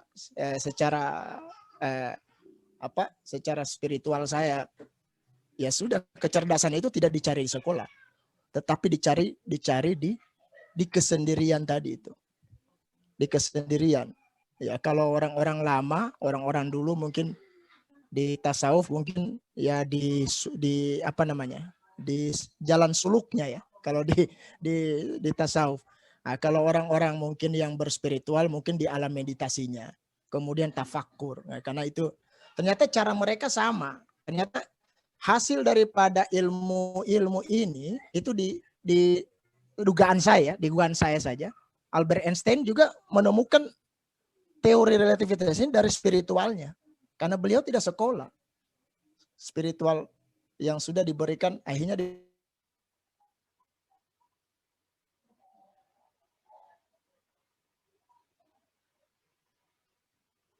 terus jatuh di bawah pohon apa ceritanya ini, di bawah pohon beringin ya, dijatuhi buah beringin. Nah, saya bertanya juga di sini di sejarahnya ini, apakah cuma satu kali Archimedes dijatuhi buah beringin ini, buah pohon beringin? Pertanyaan saya kan pasti tidak. Kenapa? Pada saat dia dijatuhi itu baru di situ berpikir, setelah berulang-ulang mungkin dijatuhi. Nah, itu yang jadi pertanyaan saya tentang konsep itu. Nah, sehingga kesimpulan terakhir saya dalam menemukan kebenaran itu,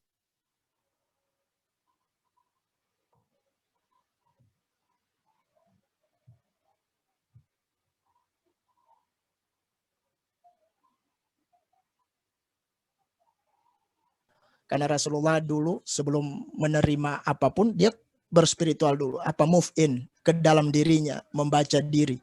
Di mana?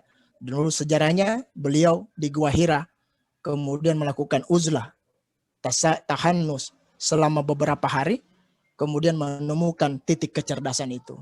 Nah, kalau seandainya kita semua hari ini menemukan kecerdasannya masing-masing, saya pikir kita akan menemukan kebenarannya di diri masing-masing pula. Saya pikir seperti itu kesimpulannya. Itu sedikit penyampaian saya. Mudah-mudahan bisa saling berbagi dengan teman-teman semua. Terima kasih. Baik, silakan barangkali ini sebelum ditanggapi oleh narasumber ya, oleh Kang Al dan Kang Heri. Ada yang bertanya barangkali Pak Saiful Bahri, Pak Hamdani ya, Hamdani Ahmad. Saya kira ini menarik sekali bagi pencari kebenaran ya untuk bertanya, termasuk 3 hal ini, sains, filsafat, tasawuf. Saya kira ya ruangnya untuk di sini ya, untuk mendapatkan pemahaman yang lebih mendalam terkait itu.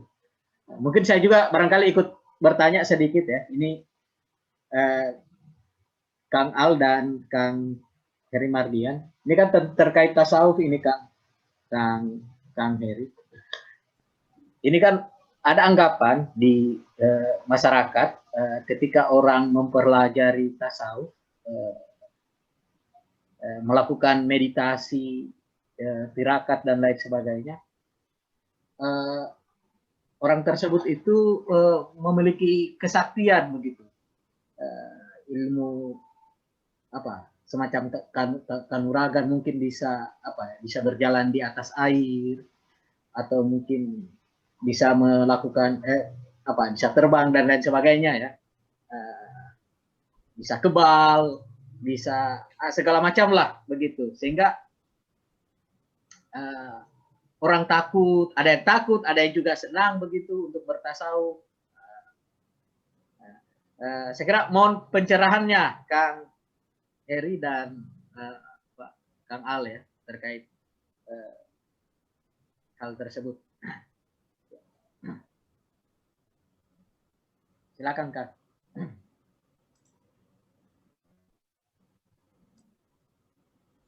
Ya Kang Heri. Ya maaf, barusan katanya connectionnya unstable.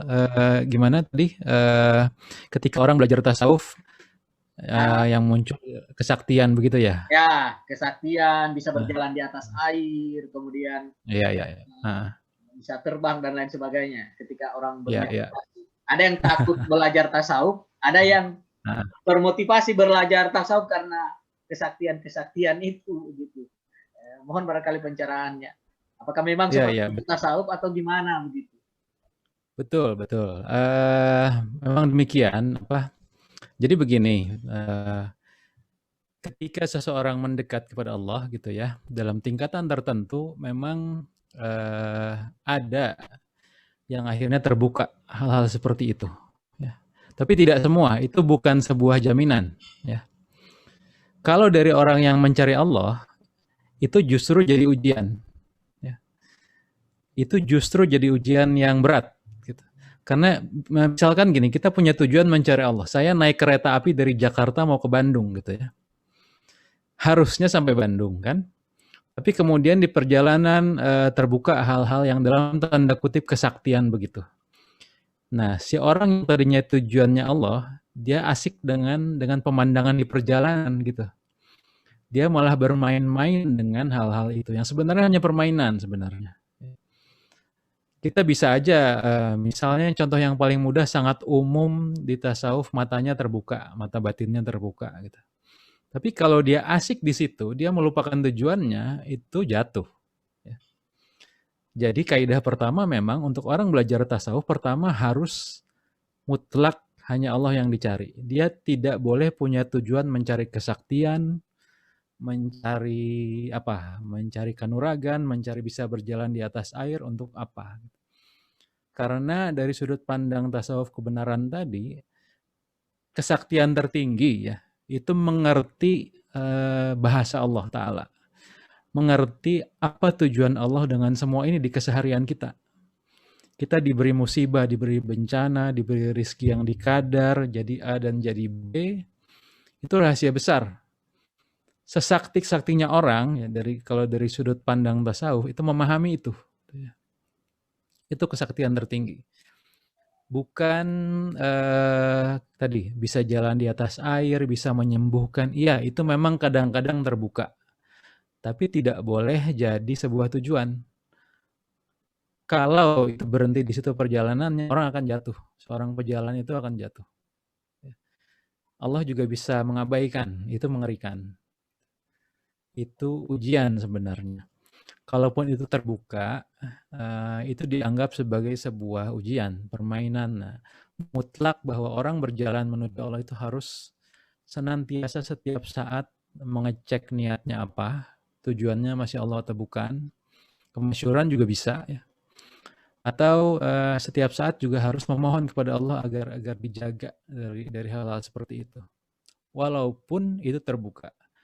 Tapi bisa juga tidak ya. Buat saya mungkin malah lebih beruntung yang tidak terbuka hal-hal seperti itu gitu. Nah, ketika tidak terbuka, ketika seseorang mengharapkan ada sesuatu, itu jadi ujian juga. Ya, ujungnya itu. Seseorang ketika berjalan menuju Allah harus senantiasa berharap kepada Allah agar dilindungi dari apapun selain Allah sebenarnya. Gitu, Mas Mirza. Oh, baik.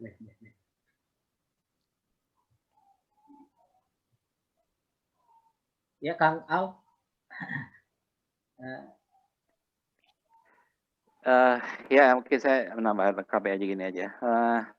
Kita kalau ngelihat apa namanya minum dari mata air gitu kan ya, mata airnya segar ya.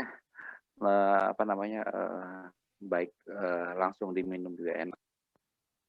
Tapi kalau misalnya kalau di Bandung tuh ada Sungai Cikapundung gitu ya. Apa ada orang mau gitu minum air dari Sungai Cikapundung di tengah kota Bandung gitu yang udah kayak kopi gitu.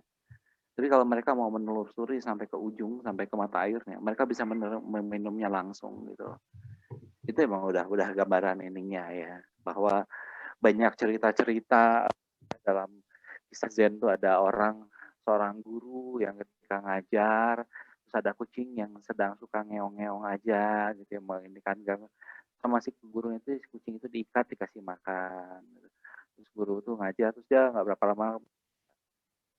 Nah, tapi kemudian si kucing yang masih ada itu tuh masih ada hidup itu. Nah, ini masih setiap kali ada penggantinya ngajar itu diikat dikasih makan gitu. Tapi kemudian ketika kucing itu mati dicari kucing lainnya gitu. Kucing lainnya pengganti untuk diikat dan kasih makan. Sampai nanti entah generasi keberapa muncul mungkin semacam kitab hakikat mengikat kucing dan memberi makan saat sedang memberi pengajaran rohani. Itu udah ini ya, kejadian itu berulang. Itu selalu terjadi dalam ini manusia tuh kayak gitu gitu. Nah, jadi pada kenyataannya ya Anda seperti kalau saya sudah mengatakan yang tadi sujud langsung menolak Allah Ta'ala, Anda juga harus belajar jadi seorang yang apa ya, belajar tuh sampai ke dasar, jangan setengah-setengah gitu loh. Kalau memang udah niatnya, saya mau ya Allah tolong tuntun, pokoknya. Terus Anda belajar, ketika Anda belajar sesuatu, jangan setengah-setengah, berburu ke padang datar, dapat rusa belang kaki, berguru kepala ajar, dapat bagai bunga kembang tak jadi. Kan semua yang belajar serba setengah itu cuma jadi racun loh.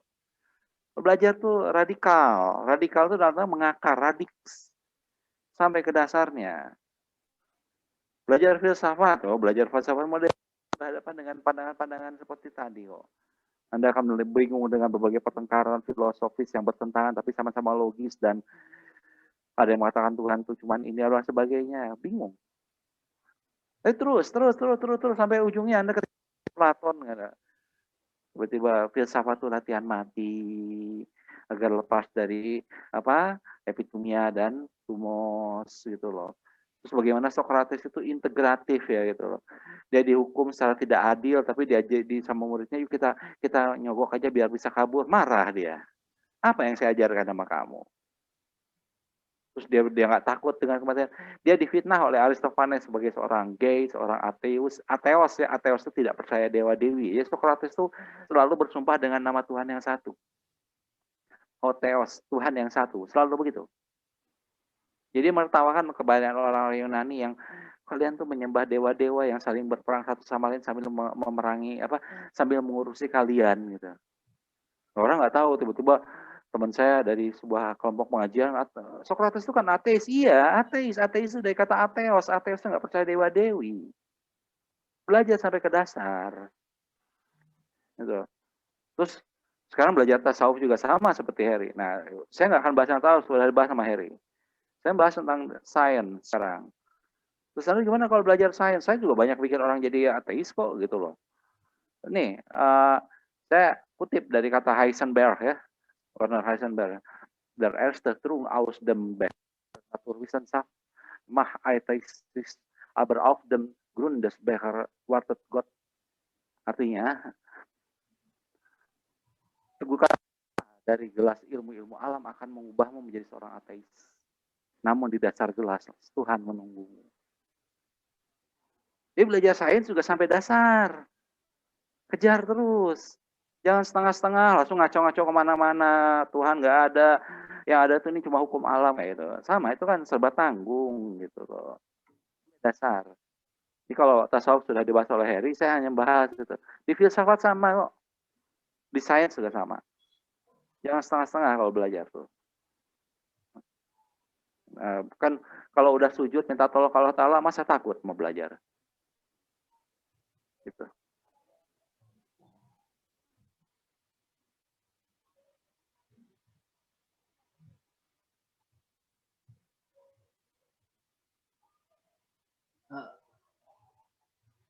Baik, masih ada yang ingin bertanya ini terkait filsafat dan tasawuf?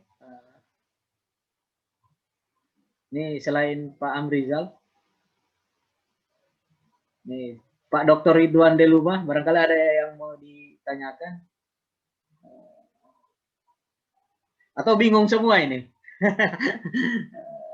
Karena berat ini temanya ini, tasawuf, filsafat dan sains. Ini banyak mahasiswa ini yang hadir ini. Saya kira hal-hal seperti ini yang sering terjadi di kampus ya, apalagi dalam proses pencarian jati diri. Ya, Pak Rahmat, ini Muhammad Rahmat, barangkali ada yang mau ditanyakan. Beliau juga pengkaji filsafat dan tasawuf ini, Pak. Ini sahabat saya suka juga membaca tulisannya Kang Al-Fadri Adlin ini. Dan Kang Heri Mardian. Pak Rahmat, ini mungkin tanggapan sedikit aja ya. Pertama mengklarifikasi, mungkin saya bukan seorang pengkaji filsafat, sains, apalagi tasawuf. Saya hanya seorang pelajar biasa yang ingin belajar gitu ya.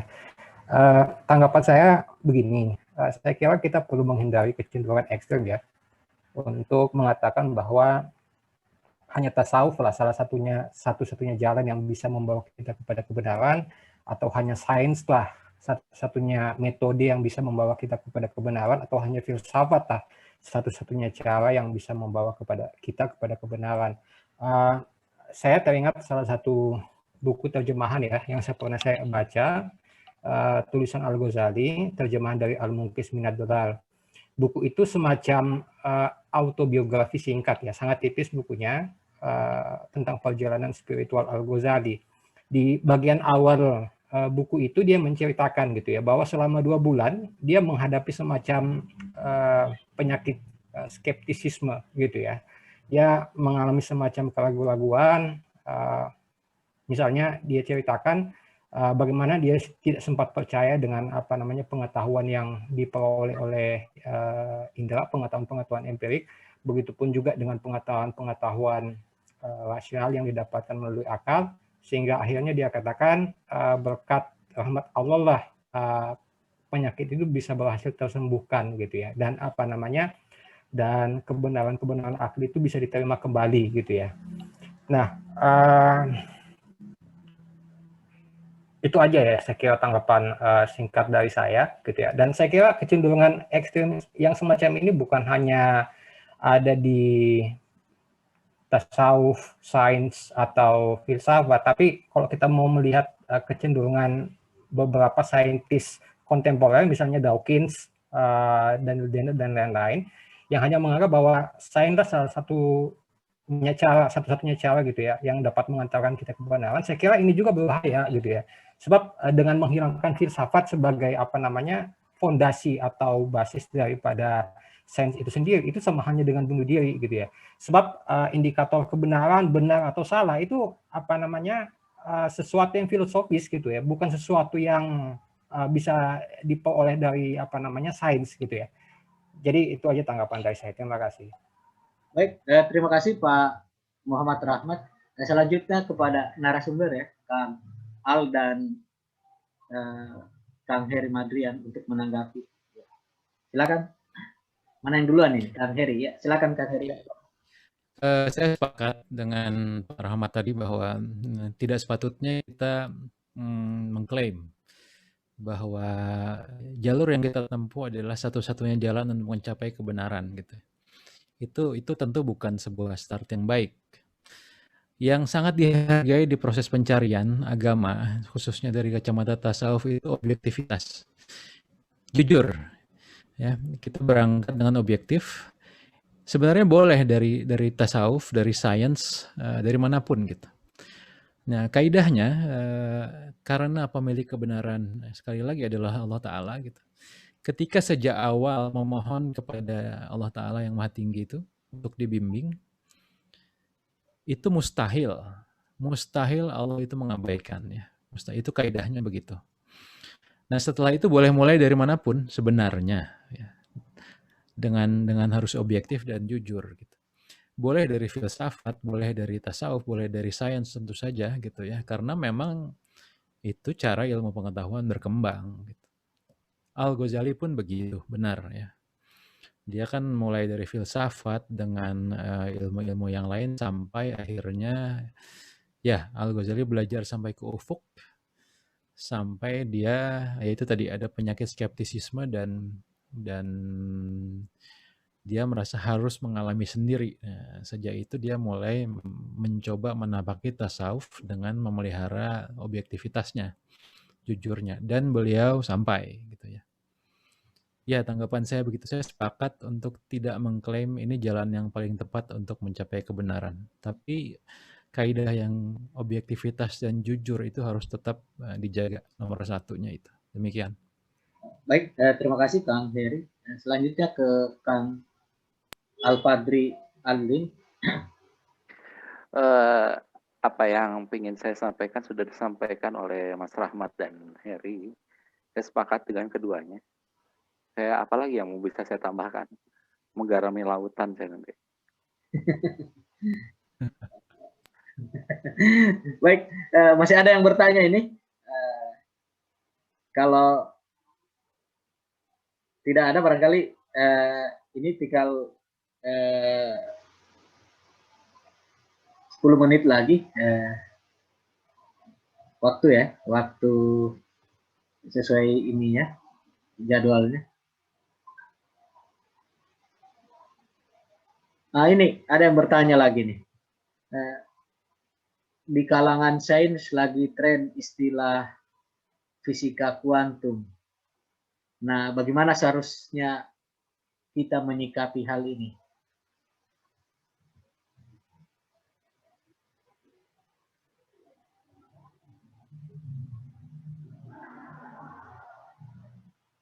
Ini sekarang lagi tren tentang teori fisika kuantum. Nah, ini pertanyaannya bagaimana menyikapi terkait hal ini? Ya, fisika kuantum itu katanya kan banyak mengkoreksi ini fisika klasik.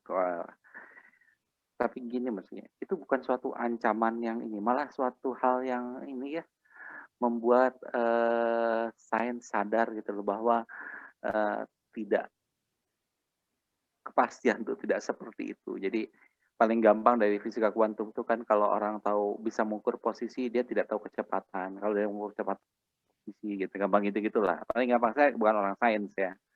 Dan saya kebetulan punya seorang teman yang seorang dokter fisika gitu ya. Ya, dan juga saya punya beberapa orang, ya maksudnya di ITB itu banyak teman-teman saya orang fisika yang suka cerita. Itu tuh malah banyak menghasilkan membuat inspirasi yang religius ya. Contoh nih, saya nggak akan membahas ke fisika apa isinya ya, saya takut salah. Tapi saya akan mencoba membahas saja satu hal bahwa ketika American Scientific mengadakan suatu survei, mereka menemukan bahwa yang paling banyak ateis itu pertama itu adalah kalangan kosmolog. Jadi yang belajar kosmologi yaitu ya. Biologi. Yang kedua kosmologi. Ini banyak orang-orang yang melahirkan yang ateis dari bidang sains ya itu. Yang paling religius fisikawan. Banyak fisikawan yang religius. Saya bertanya pada seorang dosen di ITB, kenapa fisikawan itu bisa sedemikian jadi lebih mudah religius daripada saintis yang lain? Jawaban dia menarik. Karena fisikawan itu bisa melihat kehidupan di balik sesuatu yang mati. Menurut saya asik ya jawabannya. Oke, gitu loh. Sementara biologi mencari sumber kehidupan yang ditemukan cuma organ tubuh. Jadi kehidupan itu adalah fungsi organ. Ketika organ berhenti ya mati, selesai. Fisikawan tidak melihat itu. Fisikawan malah bisa melihat kehidupan di balik benda-benda mati. Ke balik atom-atom dari sampai ke tingkat misalnya. Itu aja paling tanggapan. Jadi bukan suatu hal yang malah itu banyak disambut positif ya, gitu. Boleh banyak kalangan, termasuk kalangan agamawan juga. Oke, baik Kang Al. Ini ada satu pertanyaan lagi. Ini dari Sri Rahayu. Beliau mendengar tentang neo-sufisme dan urban sufisme. Ini bagaimana membedakan di antara kedua hal tersebut? Ini barangkali lebih cocok Kang Heri Mardian ini untuk menjawab terkait perbedaan tentang new sufisme dan urban sufisme. Ini urban sufisme juga lagi tren ini. Di mana-mana ini. Orang bicara tentang sufisme, apalagi di masa pandemi COVID-19. Saya sendiri tidak membedakan neo-sufisme atau urban sufisme atau apapun lah ya, karena kalau dari sudut pandang saya intinya adalah intinya adalah sebuah laku, intinya adalah sebuah praktek ya, pengalaman. Skripsi saya ketika kuliah S1 tentang urban sufisme memang saya sendiri lupa ingat definisinya, itu sufisme perkotaan ya. Yang sebenarnya kalau nggak salah itu sebuah reaksi dari kecenderungan melihat nilai-nilai sufisme seperti taat kepada mursyid atau banyak zikir dan lain sebagainya, itu sufisme lama gitu ya.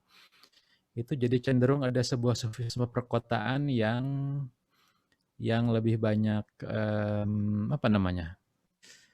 berangkat dari sebuah kehilangan kegersangan hati ya, makna hidup gitu, dan mulai melakukan zikir dan sebagainya gitu. Cuman kalau dulu saya melihat urban sufisme itu ada satu kelemahan dalam tanda kutip, mereka menolak bertarekat ya, mereka hanya mau bersufisme, bertasawuf dalam pengertian mencari ketenangan batin, zikir dan lain-lain gitu ya, berdiskusi tentang tasawuf, tapi tidak mau terikat dalam tarekat tertentu atau tidak menghindar untuk ada dalam jalur guru tertentu gitu ya.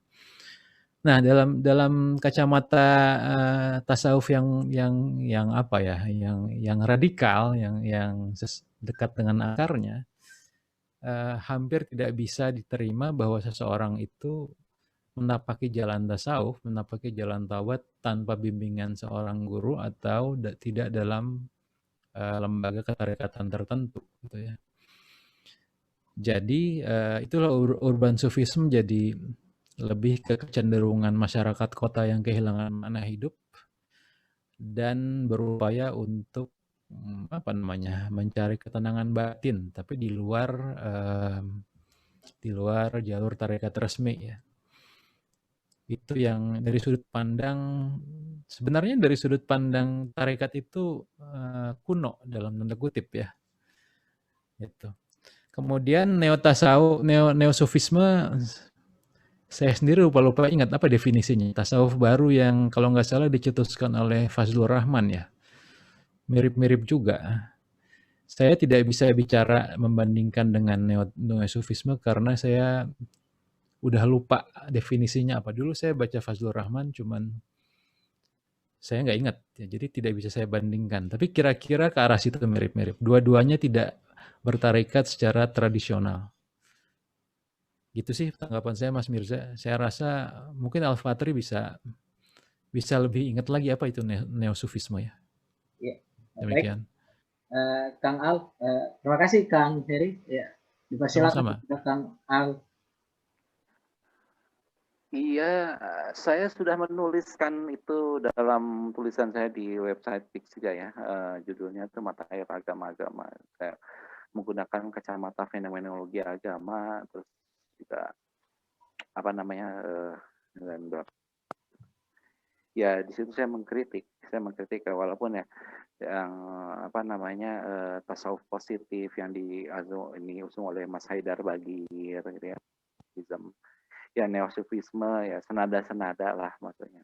Tapi kan seperti yang saya katakan begini, bagaimanapun entah segala hal kita akan menemukan banyak hal yang semakin jauh dari sumbernya itu kok semakin nggak karuan gitu loh. Ya maksudnya semakin sulit kita melihat udah campur filsafat yang tadinya latihan mati sebelum mati tiba-tiba jadi seni mencipta konsep hari ini gitu. Ya kebayang sama kita bahwa dulu filsafat itu seperti itu. Makanya yang sering saya kritik itu adalah kelakuan para karena di era modern tuh moralitas privat dan publik dipisah gitu ya. Jadi selama kamu nggak menyakiti orang lain, kamu nggak melanggar peraturan ini lalu lintas dan sebagainya, ya kamu adalah seorang warga negara yang baik. Tapi di wilayah privat kamu mau ngapain selama tidak merugikan orang lain, itu urusanmu. Tapi kan kalau Socrates kan enggak. Membuat dia ya, misalnya salah contoh gambaran misalnya kalau saya dihukum secara tidak adil, secara konstitusional, saya tidak mau melanggar hukum negara. Negara sudah menghukum saya, walaupun tidak adil. Tapi saya tidak akan pernah melanggarnya. Difitnah sama orang, sampai dia minum racun pun nggak pernah ngomong. Dasar gara-gara Aristophanes. Enggak. Sedikit pun nggak keluar hal seperti itu. Nah, tapi kan di kalangan pembelajar filsafat gitu, itu yang saya sering kritik. Cuman terjadi kerumitan di kepala. Filsafat itu hanya rumit, jelimet, dan ini susah. Tapi perilaku amburadul. Bikin lembaga toleransi antar umat beragama, tapi di WA tertutup. Gimana ini gitu loh? Kok nggak ada pelajaran tuh tidak identik dengan apa yang dipelajarinya tuh ya, jadi mirip seperti keledai yang memikul kitab aja jadinya gitu. Nah itu kan jadi permasalahan. Akhirnya entah itu filsafat, entah apapun gitu ya. Orang akhirnya belajar ilmu itu tuh ya nggak punya dampak apa-apa, cuma rumit di kepala, asik ngomong dan sebagainya, tapi nggak ada dampak apapun. Gitu. Nah termasuk ini juga. Nah memang akhirnya pada akhirnya tasawuf ketika makin menjauh ya wajar. Akhirnya makin seperti yang Mas Mirza gambarkan, ada yang kayak gitu-gitu. Ya itu memang ada, Akhirnya orang kan takut. Tapi jangan cuma gitu dong. Filsafat juga harusnya ditakutin dong. Itu juga ditakutin dong. Sains ditakutin. Hal ekses negatif. Banyak hal di dunia ini memiliki ekses negatif belajar apapun. Gitu. Mau belajar sains, filsafat, apapun. Gitu. Tapi pada akhirnya apa kita akan mundur hanya gara-gara itu punya ekses negatif? Kan nggak begitu. Gitu. Jadi termasuk kritik saya terhadap neosofisme, tasawuf positif, urban sufism tadi gitu. Terus tiba-tiba ya mursyid ditolak, tarekat ditolak, akhirnya gitu. Ya tapi saya bilang kan nggak dipelajari dulu torikot itu apa. Kenapa harus muncul torikot? Ya kalau dia memang muncul ekses negatif, semua hal muncul ekses negatif kok. Tapi kan filsafat memuncul ekses negatif tetap aja dipelajari. Mas Haidar menolak tasawuf sama mursyid, tapi kan tetap belajar filsafat. Padahal katanya filsuf menghasilkan banyak yang ateis. Kan nggak begitu. Gitu. Jadi itulah maksud saya tuh. Jadi kalau saya buat saya tuh ya udah ya, saya seperti resep saya tadi, buatlah mohon tolong ta'ala dan belajar mendasar, fundamental. Jangan setengah-setengah. Kalau belajar serba tanggung cuma jadi racun. Saya udah ngulang 2 kali kata-kata ini. Demikian. Baik. Terima kasih Kang Al-Fadri Adlin. Saya juga menyampaikan permohonan maaf dari Ketua Perhimpunan KB Pelajar Islam Indonesia Tanda Hikmah Ma'ruf Asli. Beliau tidak bisa terhubung kembali ke acara webinar kita karena terkendala jaringan. Banyak juga yang bermasalah tentang jaringan ya, termasuk Pak Ito Murtada. Ini saya kira waktu tinggal 2 menit lagi sebelum ditutup, barangkali kedua narasumber menyampaikan closing statement masing-masing 1 menit ya. Lebih juga enggak apa-apa. Ya silakan Kang Al ya, Al-Fadli. Ya, kalau pesan saya sih cuman ini aja bahwa betul seperti yang Mas Rahmat tadi katakan juga gitu. tidak bisa mengklaim kebenaran, tapi kalau buat saya tuh tujuan kita kemana, apa yang kita cari itu akhirnya. Jadi mau belajar dari filsafat atau belajar sains atau dari tasawuf, tujuan kita yang akan mengantar kita pada apa yang kita cari, pada apa kebenaran yang kita cari, pada akhirnya itu. Dan akhirnya kalau salah tujuan ya sampainya jangan salah, jangan menyesal kalau memang tersesat. Itu aja. Baik, terima kasih Kang Al. Selanjutnya ke Kang Heri Mardian. Baik, kalau dari saya, kalau seseorang jujur ya, kita semua cepat atau lambat pasti harus mencari kebenaran dalam kadar tertentu ya. Toh suka atau tidak Allah sudah membuat dalam natur kita punya pertanyaan tentang hakikat kehidupan dan sebagainya. Itu sebenarnya sebuah tanda untuk mencari kebenaran kan gitu ya. Nah, yang sekali lagi saya tekankan, saya boleh saja kita belajar dari sisi apapun, lewat tasawuf, lewat filsafat, lewat sains. Tapi pertama yang harus dijaga itu objektivitas, ya, harus jujur, tidak memalsukan data dan lain-lain. Kemudian ini tentu saja applied buat orang yang percaya Tuhan, bahwa kaidah pertama adalah minta kepada Sang Pemilik kebenaran untuk dituntun ke lewat jalan yang Dia kehendaki, gitu. Dijaga dari ketersesatan. Itu kaidah pertama sebelum menapaki jalan apapun, gitu ya. Menurut saya begitu. Kalau seorang yang ateis, saya tidak tahu kemana minta izinnya. Ya. Tapi setidaknya peliharalah sifat objektif dan jujur. Gitu. Itu penting sekali. Gitu. Itu penting. Demikian sih kalau dari saya, Mas Mirza. Baik, terima kasih Kang Heri Mardian. Luar biasa, ini ilmunya sangat bermanfaat ya. Dari Kang Al-Fadri Adin dan Kang Heri Mardian.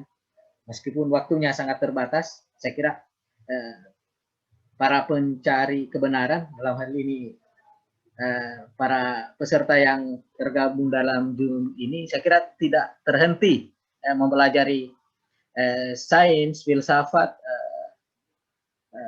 dan juga tasawuf sebagai jalan menuju kebenaran ya, agar tidak tersesat. Tidak hanya berhenti di sini, bisa mencari di ruang-ruang diskusi, pertemuan, membaca buku, termasuk juga membaca barangkali tulisan-tulisan dari Kang Al-Fadri Adlin dan juga Kang Heri Mardian. Silakan untuk meminta pertemanan ya via Facebook ya. Namanya Kang nama Facebooknya ini sesuai ini nama yang di Zoom ya, Al-Fadri Adlin dan Kang Heri Mardian. Saya kira di situ banyak ilmu yang bermanfaat yang kita bisa dapatkan. Terima kasih Kang Al-Fadri Adlin dan Kang Heri Mardian dan narasumber sekalian. Saya akhiri. Assalamualaikum warahmatullahi wabarakatuh. Waalaikumsalam warahmatullahi wabarakatuh. Terima kasih banyak.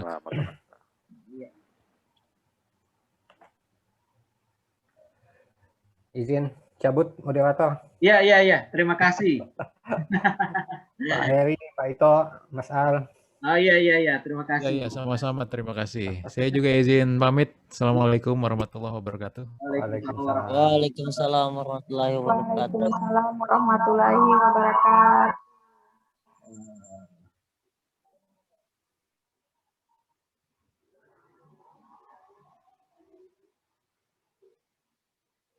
Oke, besok sertifikatnya ya, nanti saya kirim via WA. Oke, sampai jumpa di acara webinar selanjutnya. Assalamualaikum warahmatullahi wabarakatuh. Waalaikumsalam warahmatullahi wabarakatuh.